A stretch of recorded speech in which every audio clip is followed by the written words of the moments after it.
Ketua Majelis Tinggi Partai Demokrat Susilo Bambang Yudhoyono menyebut ada mastermind atau dalang di balik penentuan duet Anies Baswedan dengan Muhaimin Iskandar.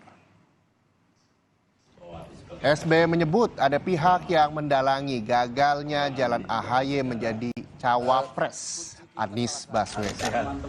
Menurut SBY ada Menteri Kabinet Jokowi yang melobi Demokrat membentuk koalisi baru bersama PKS dan P3. SBY menuding sepak terjang menteri tersebut atas pengetahuan Pak Lurah. Menteri masih aktif dari Kabinet Kerja Pimpinan Presiden Jokowi secara intensif melakukan lobby termasuk kepada Partai Demokrat dengan menawarkan mengajak membentuk koalisi yang baru, koalisi Demokrat, PKS dan P3. Yang bersangkutan mengatakan yang disampaikan itu, inisiatif ini sudah sepengetahuan Pak Lurah.